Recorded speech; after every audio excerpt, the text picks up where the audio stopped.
Olá, seja bem-vindo ao Pod Contas, o podcast da Escola Paulista de Contas Públicas, a EPCP. Eu sou Maurício Bento, servidor da Escola de Contas, e no episódio de hoje conversamos com Pedro Soma, CEO da Quico, empresa de tecnologia e mobilidade urbana. Pedro também é ex-secretário adjunto de Desenvolvimento Econômico da Prefeitura de São Paulo. Mas antes de começarmos, gostaria de convidá-los para acompanhar mais de perto o trabalho da escola pelo Instagram e pelo YouTube, onde transmitimos eventos sobre gestão pública, finanças públicas, prestação de contas e outros temas relevantes. Links na descrição. Olá, sejam bem-vindos ao Pod Contas, o podcast da Escola Paulista de Contas Públicas, a EPCP, vinculada ao Tribunal de Contas do Estado de São Paulo. Hoje nós recebemos Pedro Soma, CEO da Quico, empresa de tecnologia e mobilidade. E o Pedro aí está sendo o nosso primeiro convidado do setor privado. E é bem legal a gente conversar sobre isso, até porque parcerias público-privadas estão em alta. A gente até gravou um episódio sobre isso, sobre as PPPs no Piauí recentemente. E agora a gente está falando sobre uma empresa que vamos falar aqui com um cara que representa uma empresa que está trabalhando aí na área de mobilidade para melhorar a mobilidade no Brasil. Pedro, obrigado aí por topar conversar conosco. Eu que agradeço, Maurício, um prazer estar aqui com vocês, falando de algo tão importante e também inaugurando as pessoas do setor privado, os convidados do setor privado. Espero que eu seja o primeiro de muitos aqui. Sem dúvida, sem dúvida. Pedro, começando assim, para começar a falar sobre mobilidade, queria que você comentasse um pouco, assim, fizesse tipo um diagnóstico, assim. Como que você avalia aí a mobilidade no Brasil? Quais são aí os principais gargalos, pontos a serem melhorados, ou até também coisas que já estão melhorando? No cenário, o que você acha? Legal. Eu vou começar falando algo sempre muito importante. Eu vou destacar o quanto mobilidade é essencial para as cidades brasileiras, né? Então, quando a gente discute mobilidade, a gente está discutindo como a gente vive o espaço das cidades, como a gente se relaciona com ela. Mobilidade é a forma mais intensa de relação com a cidade. Então, eu gosto sempre de começar falando isso, porque a partir disso a gente começa a ver que esse diagnóstico, ou que a situação da mobilidade em cada cidade tem um impacto imenso na vida das pessoas. Outros pontos super importantes para falar desse diagnóstico é deixar claro que mobilidade é um assunto muito local. Então, cada cidade tem uma realidade diferente. As cidades que têm regiões metropolitanas fortes, como a própria São Paulo, que tem muitas cidades conurbadas ao redor, tem uma dinâmica própria da região metropolitana. E, de modo geral, no Brasil, as grandes cidades brasileiras se formaram nos últimos 50, 80 anos durante um período conhecido como modernismo. Então, elas foram construídas, tiveram seu boom populacional entre o final da primeira metade do século XX e a segunda metade do século XX. Dito isso, acho que tem alguns consensos que a gente pode dizer sobre a mobilidade brasileira. A primeira delas é que ela é essencialmente baseada no carro, no automóvel privado.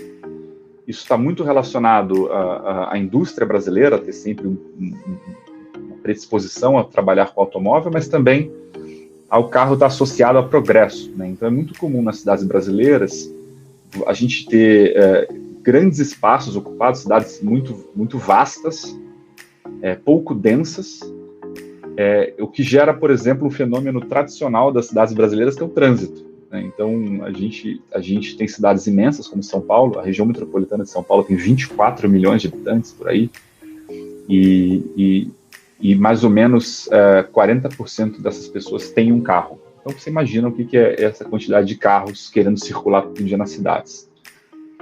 Acho que um segundo ponto que é bem possível de a gente concordar com a mobilidade brasileira é que, além dela ser focada no carro, o transporte público, via de regra, foi pouco priorizado ao longo dos anos. Então, é óbvio que com cidades muito espaçadas, é mais difícil você fazer mobilidade com transporte público, você tem que ter mais linhas de ônibus, mais linhas de metrô, mas, via de regra, as cidades brasileiras priorizaram um pouco o transporte público, inclusive com modelos de concessão muito atrasados, né, baseados em passageiro transportado, né? Você remunera a empresa concessionária por passageiro transportado, que causa, por exemplo, alguns operadores terem a tendência de botar poucos ônibus em circulação e aumentar o número de passageiros por ônibus transportado. Então, que gera aquelas aglomerações que a gente vê em ônibus e tudo mais. E, por fim, acho que um ponto aqui super importante é que esse modelo também depende muito de subsídio.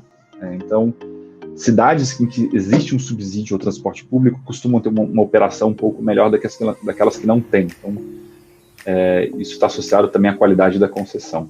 E aí, o terceiro ponto de destaque negativo que eu colocaria aqui as cidades brasileiras priorizaram um pouco o pedestre, que é outro ponto super importante da mobilidade, né? A gente fala pouco sobre isso, mas os nossos pés são a nossa principal forma de mobilidade, né? O nosso principal meio de transporte são os pés. Então, é muito comum em cidades europeias, por exemplo, as calçadas largas, as cidades planas, exatamente para incentivar a caminhabilidade. Então, como a gente já conversou aqui, a própria Zona Sul do Rio de Janeiro é um lugar que tem um pouco mais isso. Algumas regiões de São Paulo também têm um pouco essa característica, mas, via de regra, as cidades brasileiras não atendem isso. O que eu acho que é a boa notícia de tudo isso, Maurício, é que existe um movimento de mudança acontecendo, na minha opinião. Acompanhando São Paulo, acompanhando o próprio Rio, Curitiba, Salvador, eu vejo muito engajado por uma juventude, por algumas pessoas que realmente têm uma visão da cidade para as pessoas, uma vontade de que a mobilidade seja de fato menos carrocrata, né, menos focada no carro. Então, aqui em São Paulo, por exemplo, a gente viu um boom de micromobilidade, né, de bicicletas, de patinetes, com ciclovias surgindo. A gente viu transporte por aplicativo também aumentando muito e criando outra forma de mobilidade. E a gente tem visto aqui na Quico, eu acho que essa é uma primeira contribuição minha aqui, um aumento por informações a respeito do transporte público, né? A Quico é uma plataforma que ajuda as pessoas a se aproveitar do transporte público das cidades. Então, o nosso crescimento para a gente é a prova de que, com mais informação, com mais previsibilidade, as pessoas vão usar o transporte público. Excelente. Pedro, você está falando e está passando um filme assim na minha cabeça, sabe? Porque realmente eu sou carioca, né? E eu vejo como realmente a zona sul do Rio é a parte mais caminhável da cidade e justamente é uma das partes do Brasil que mais recebe turistas, né? E o brasileiro também, quando vai para fora, né? A gente até conversou um pouco antes de começar sobre isso. Como vai para fora, vai para Nova York, vai para Buenos Aires, cidades altamente caminháveis, para as partes também de Nova York e de Buenos Aires, que são altamente caminháveis. Então, realmente está passando um filme. Eu também morei em Brasília, e Brasília é realmente uma cidade que é difícil para o pedestre, né? Então, tá passando um filme, assim. E realmente, São Paulo, eu vejo que isso tem mudado. Eu converso com colegas, né? A sede aqui do tribunal e a escola fica no prédio, no edifício sede do Tribunal de Contas. Fica na capital, né? No centro histórico. E realmente tem colegas que trabalham, que moram em Osasco, que moram em São Bernardo, em Poá, em Mogi, ou seja, tem gente de todas essas cidades aí em volta. E a mobilidade afeta a qualidade de vida de todo mundo, né? Então, realmente é um ponto central a ser pensado por todos que vivem na cidade, né? Tanto o poder público quanto as empresas e os cidadãos, a gente como cidadão, como pessoa que vive a cidade. Mas falando em poder público, Pedro, é aí que está um ponto interessante para a gente conversar também. Qual é o papel do poder público na melhoria da mobilidade no Brasil? Quais políticas assim, você acha que poderiam ser adotadas, ou o que já vem sendo adotado que é positivo, ou também o que vem sendo adotado de negativo? Você mencionou um pouquinho aí do foco no carro e uma tendência de mudança. Como é que isso está mudando? Eu acho um ótimo ponto, Maurício. Assim, eu acho que o poder público é absolutamente essencial para a discussão de mobilidade nas cidades. Não existe discussão de mobilidade sem o poder público. Primeiro porque o papel dele, na minha opinião, é organizar a discussão, definir as prioridades para a cidade. Então, mudar a mobilidade significa investir em infraestrutura, definir modelos de concessão e estipular quais vão ser os comportamentos que a cidade vai adotar. Então, eu vou citar aqui alguns exemplos, então. O primeiro deles tem a ver com um indicador que acho que é sempre muito relacionado à mobilidade, que é o tempo médio de deslocamento de alguém dentro da cidade.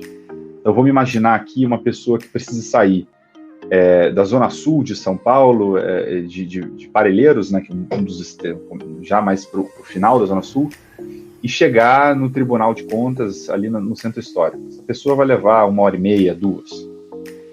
O poder público, de posse dessa informação, pode desenvolver políticas públicas que diminuam esse tempo de viagem. Então, eu torno o centro de São Paulo mais acessível, acesso, né? Quer dizer que a pessoa que mora em Parelheiros vai poder conviver mais no centro de São Paulo, olhando esse indicador. E como o poder público faz isso? Ora, a primeira forma pode ser, por exemplo, definindo que ali deveria existir um corredor de ônibus. Então, a decisão sobre um corredor de ônibus, a implementação de um corredor de ônibus, ela é essencialmente do poder público. O poder público pode definir que vai existir ali uma linha de metrô, né? Então, ali existem critérios que condicionam aquilo a metrô. E o poder público pode, num caso de extrema necessidade, definir prioridades para certas regiões da cidade que não sejam carro. Então, o poder público pode definir que no centro da cidade, dada o grande abastecimento de transporte público, várias estações de metrô, vários pontos de ônibus, seja proibida a circulação de carros. Então, essa é uma outra posição que o poder público pode assumir, alinhada com as prioridades que a cidade tem, que só o poder público pode fazer. O setor privado não tem essa condição, os operadores não têm essa condição. Então, eu acho que o papel dele é absolutamente essencial. Um outro exemplo que acho que combina muito do que a gente tem falado aqui sobre mobilidade, né, que vai além do deslocamento, tem a ver com sustentabilidade. Alguns dados apontam que mais de 70% das emissões de CO2 em São Paulo vêm do trânsito. Numa política de sustentabilidade séria, numa política que de fato quer reduzir as emissões e tornar o ar de São Paulo mais sustentável, mais puro, mais saudável, né? A gente está vivendo uma pandemia de uma doença respiratória. Poucas coisas seriam mais importantes agora do que a gente melhorar a qualidade do ar que a gente respira. Então, uma política que priorizasse isso, certamente restringiria o uso de carro privado. Então, quando a gente pensa em mobilidade, eu não vejo outra opção a não ser o poder público, de fato, assumir um papel protagonista na definição daquilo que é prioridade, daquilo que vai ser investimento e executado dentro do espaço urbano. E aí acho que tem uma discussão super legal, que é legal da gente falar com o Tribunal de Contas do Estado, que é quem é essa figura, né? Porque o município ele tem um papel essencial, é óbvio, mas existe uma figura metropolitana que é essencial também, a gente comentou agora há pouco, né? Então, não existe discutir mobilidade em São Paulo, na cidade de São Paulo. Você comentou dos seus colegas de Poá, de São Bernardo, de Osasco. Quem é que assume esse lugar de olhar para a região metropolitana e fala, olha, eu tenho aqui algumas migrações pendulares que precisam que eu pense a mobilidade além do município. E eu acho que aqui é um espaço fantástico para o poder público também ocupar. Aqui, hoje, quem faz isso com o metrô e com a CPTM, por exemplo, é o Estado, e que talvez tenha que ter um olhar cada vez mais atento a essa dinâmica metropolitana. Perfeito, com certeza o poder público tem um poder de guiar muito as empresas também, né? Porque as regulações, né, acabam afetando escolhas de negócios, modelos de negócios, uma série de coisas. Se o poder público subsidia algo, querendo ou não, aquele algo vai ser ofertado, ou se taxa demais algo, aquele algo vai ser menos ofertado. Então, realmente, a direção, o poder público consegue direcionar um pouco a sociedade, né? Então, é bom ter políticas bem pensadas, inclusive nesse ponto da sustentabilidade, que é muito bem lembrado, Pedro. Realmente, se todo mundo tem um carro, eles poluem muito mais do que se todo mundo está, por exemplo, no metrô, no ônibus, em transportes coletivos, né? Com certeza. E falando em setor privado, Pedro, que você hoje está aí numa empresa que está inovando no setor de mobilidade, como que o setor privado tem atuado aí? Realmente é um setor que eu vejo que tem tido muita inovação, né? Muitas novas empresas fazendo novas coisas, no setor de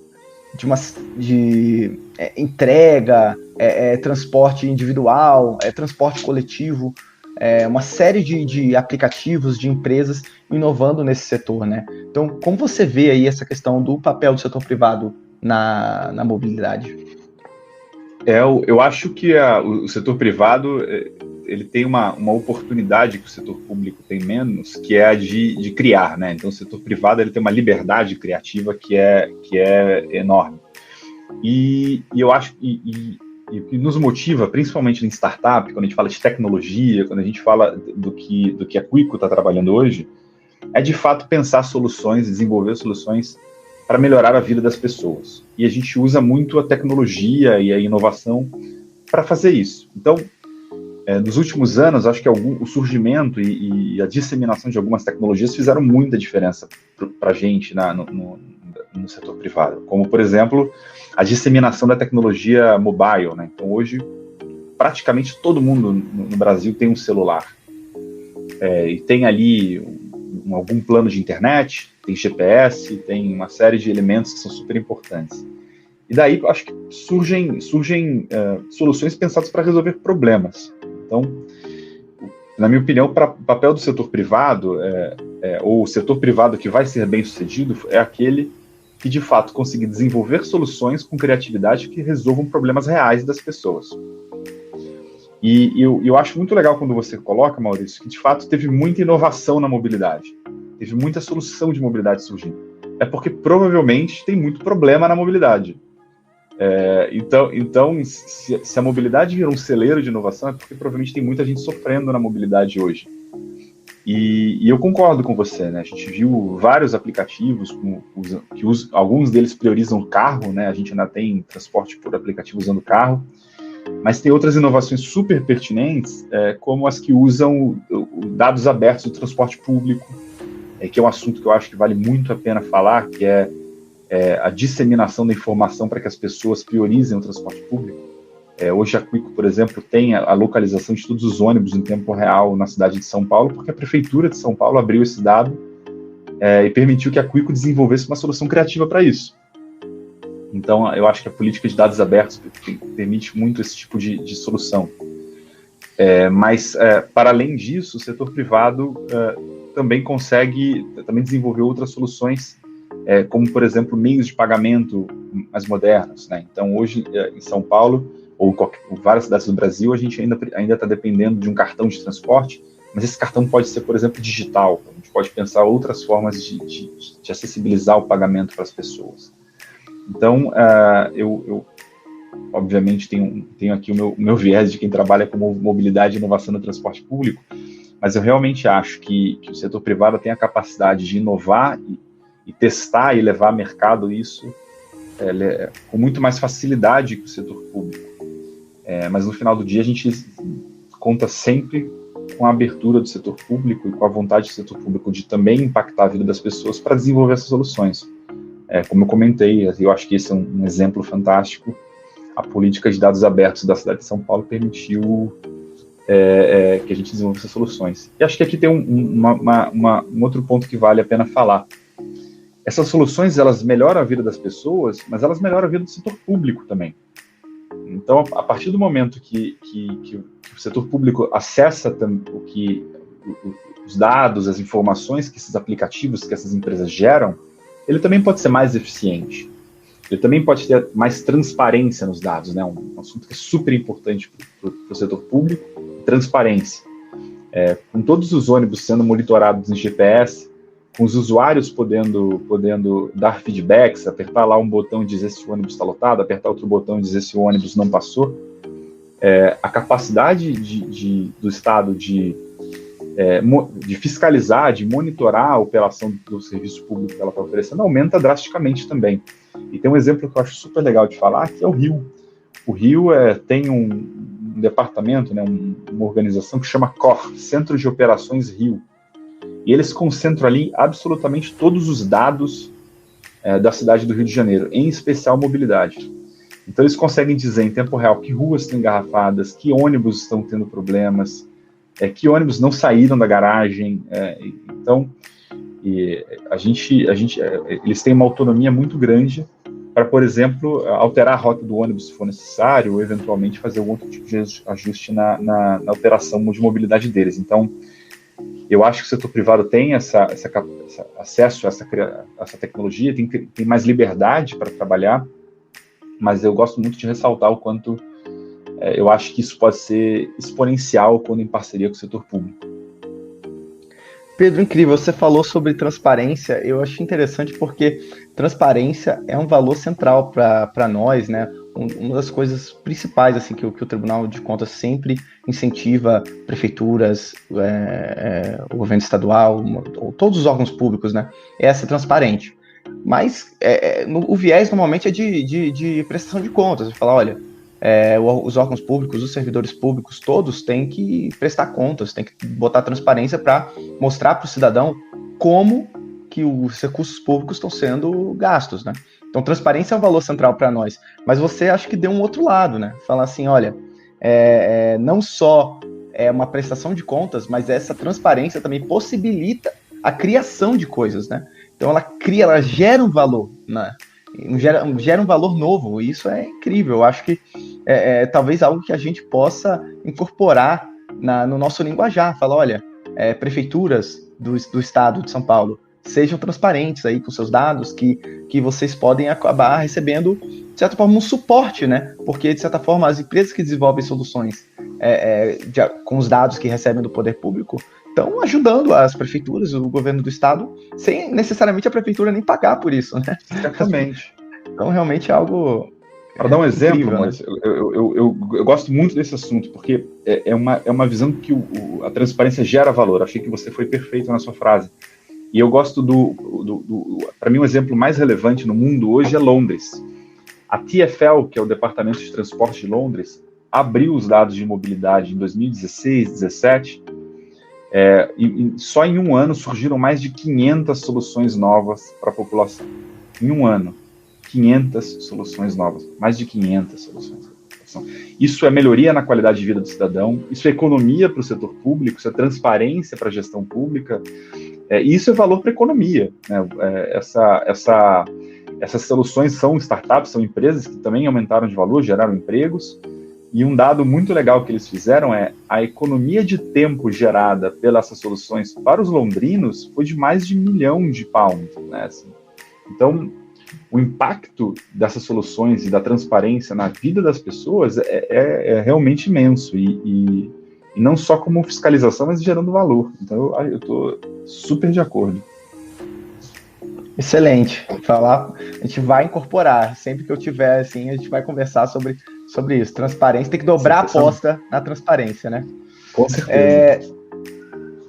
Mas falando também sobre um outro lado da atuação do poder público, Pedro, tem questões regulatórias, né? Eu acompanho um pouco essa área de mobilidade, assim, por notícias, assim, lendo, e eu vejo que às vezes existem algumas empresas que reclamam de algumas regulações, como se fossem assim, barreiras que dificultam justamente gerar esse valor, criar um novo produto, criar um novo serviço, que como às vezes esse serviço, não é que ele é ilegal ou algo do tipo, mas como ele não tem, vamos dizer, uma regulamentação própria, alguns agentes públicos, por exemplo, interpretam que aquilo é ilegal, porque não tem uma regulamentação para aquele novo serviço, mas justamente, se o serviço é novo, claro que ele nunca foi regulamentado antes, né, porque ele não existia. Claro. Então, como que você vê essa questão das regulações, eventuais problemas regulatórios dificultando a inovação? É um assunto também muito importante para a inovação. O setor privado, por essa liberdade que a gente comentou agora, ele acaba sempre sendo mais rápido do que o setor público. Então, às vezes, a inovação vem antes que o próprio setor público consiga analisar aquilo da forma mais atenciosa, mais cuidadosa para pensar no benefício que aquilo gera para a população. A nossa percepção, e falando agora até nas regulamentações que impactam a CUIP, é que a gente ainda caminha a passos muito lentos mesmo para essa própria questão dos dados abertos que eu acabei de comentar. A política pública de dados abertos, a regulamentação que obriga operadores e o próprio serviço público a abrir os dados, ainda é muito, muito incipiente no Brasil. Algumas cidades têm esses cases, mas não é algo disseminado. Então, São Paulo já abriu os dados, Belo Horizonte tem alguns dados abertos, mas, via de regra, não é algo que está amplamente disseminado, até porque, em alguns contextos, o próprio poder público ainda não conseguiu enxergar o benefício disso. E tem horas também que você tem que apostar antes de ver o benefício, né? Então, inovação também tem muito a ver com você tomar algum nível de risco. Vamos testar, vamos fazer um piloto, vamos fazer algo pequeno, a gente entende, interpreta o que está acontecendo ali, e se aquilo der certo, a gente escala ou muda a regra. Então, a minha percepção é que, de fato, hoje é muito comum a gente encontrar posturas regulatórias muito conservadoras, que elas não testam, né? Não vão buscar um pouco o benefício ou o risco, ou não toleram o risco de testar um pouco alguma solução. É óbvio que tudo deve ser feito com super cuidado e considerando toda a complexidade que o setor público leva em consideração, mas no caso da Quico, por exemplo, a gente se dispôs em vários lugares a ter uma conversa aberta com o setor público para construir junto esses pilotos e tudo mais.